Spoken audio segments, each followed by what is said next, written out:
if I told you that the most controversial plant in America isn't a banned substance? It is not an invasive weed choking out our native forests. It is, in fact, a biological machine, a machine that threatened to disrupt a global industry worth over $230 billion.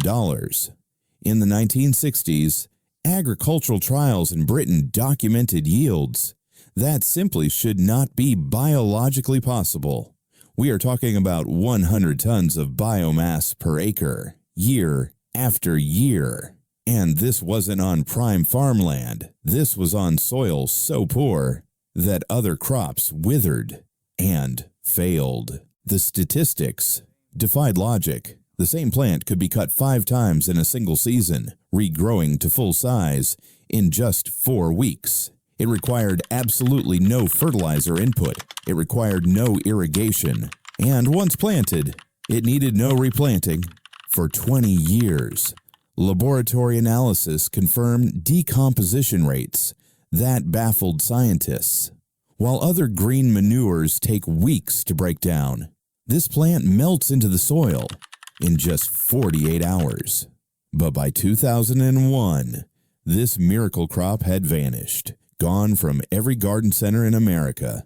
Today, on Ancient Crops Archive, I'm going to tell you why. Welcome to Ancient Crops Archive. I am your botanical archaeologist, and today we are opening a file that was meant to be forgotten.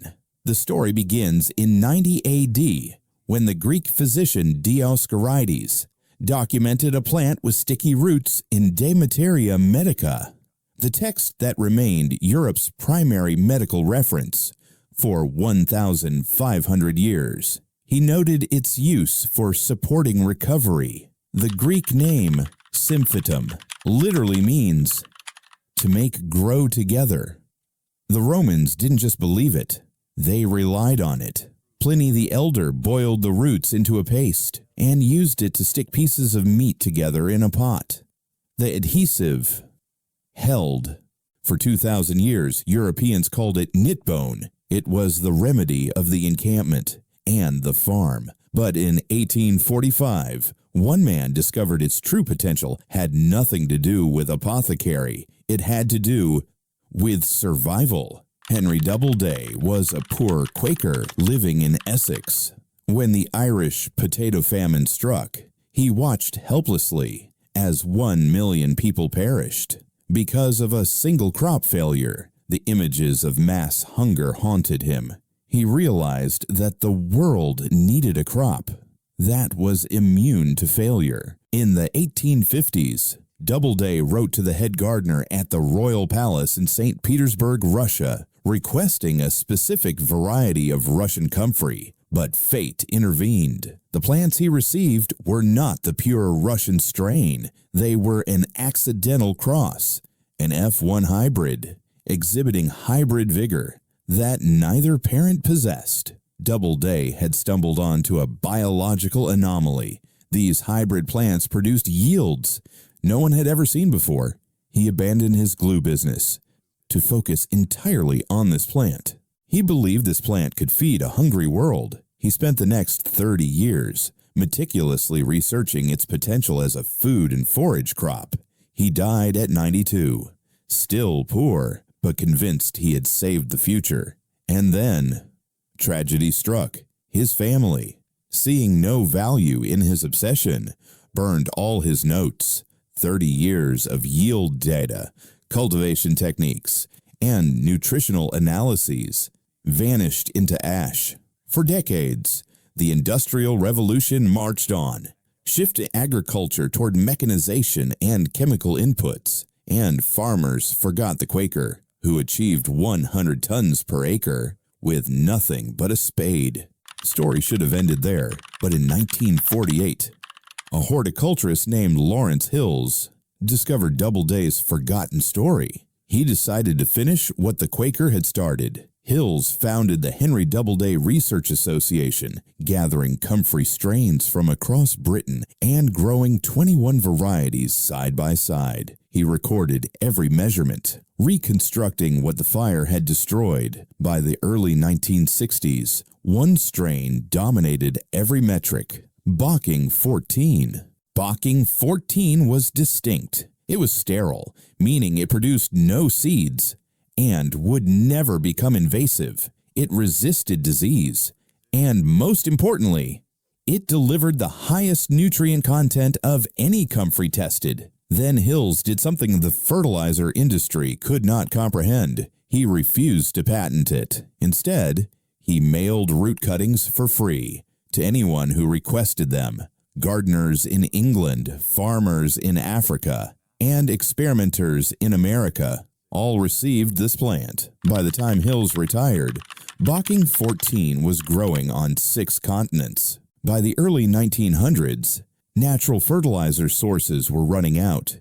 German chemists invented the Haber-Bosch process to synthesize ammonia from nitrogen in the air.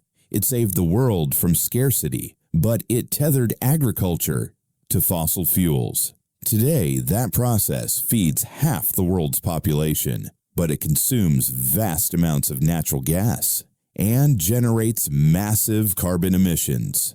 The global fertilizer market depends on farmers buying bags of nitrogen, phosphorus, and potassium every single year. Comfrey threatens that entire model. You plant it once, and it produces for 20 years. You need no annual purchase. If every gardener in the 1950s had planted Bocking 14, commercial fertilizer sales would have declined. The industry knew it, which is why what happened in 2001 was so impactful. On July 6, 2001, the FDA issued a warning advising manufacturers to remove Comfrey dietary supplements from the market. The reason was scientifically grounded. Comfrey roots contain pyrrolizidine alkaloids, compounds that can cause internal complications if ingested in large quantities over long periods. The ban was for internal use, pills and teas, but the headlines did not make that distinction. Garden centers saw the word restricted and stopped stocking Comfrey entirely. The public heard internal risk and assumed the plant was hazardous to touch or grow. No one explained that using Comfrey as fertilizer poses negligible risk to humans. The result was surgical. Comfrey vanished from mainstream gardening within 5 years. The plant that Lawrence Hills spent 40 years promoting disappeared right when natural gas prices were rising and the fertilizer industry was consolidating. But you cannot ban nature. Let's look at the specs of this biological machine while your vegetables struggle in the top 6 inches of soil. Comfrey roots penetrate 10 feet deep. Those roots function as living mining drills, pulling up potassium, calcium, and phosphorus from the deep subsoil and concentrating them in the leaves. When you cut the plant, you are bringing deep earth minerals to the surface. It is a biological nutrient pump. Why did this concern the chemical industry? Laboratory analysis reveals the secret. Fresh Comfrey leaves contain higher levels of potassium than farmyard manure, while manure rarely exceeds 1.5% potassium. Bocking 14 delivers over 7%. Furthermore, its decomposition rate is a miracle of chemistry. Most green manures sit in compost heaps for weeks, but Comfrey's low fiber content means microbes devour the leaves in 48 hours. Toss fresh Comfrey onto a stalled compost pile, and within hours, the temperature spikes. The material transforms into black, nutrient-rich humus, while other crops are still intact. Suddenly, the one plant that offered permanent independence was declared too controversial to sell. Meanwhile, Comfrey's performance has not changed. Bocking 14 still produces 100 tons per acre. It still decomposes in 48 hours. It still delivers 7% potassium. It stays exactly where you plant it because it is sterile. So, is it safe? We can use it responsibly. We simply do not eat the roots. We use the leaves to feed the soil. We respect the chemistry, but we do not fear the plant. No one explained that soil microbes break down the alkaloids rapidly before they ever reach your vegetables. The plants you grow, your tomatoes, your potatoes, do not absorb the compounds. It is perfectly effective for your garden. As plant renegades, we use it smart. We apply it to the earth, so the earth can feed us. This is the prescription for a depleted soil. Restore its fertility without chemicals, using the very plant they tried to take away from you. From 1845 to 2001, three forces tried to erase Comfrey. Time erased Henry Doubleday's notes.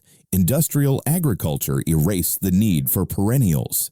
And regulatory confusion erased it from garden centers. But none of those erasers changed the math. The fertilizer industry generates billions by selling products you must buy every year. That entire system relies on you forgetting that fertility can be grown, not bought. Comfrey cannot be patented. It cannot be genetically modified to force annual purchases. And it cannot be controlled because it grows from a single root fragment. Lawrence Hills understood this. That is why he gave it away for free. He knew that for Comfrey to survive, it had to be decentralized and impossible to monopolize. Walk through any permaculture garden today, and you will find it.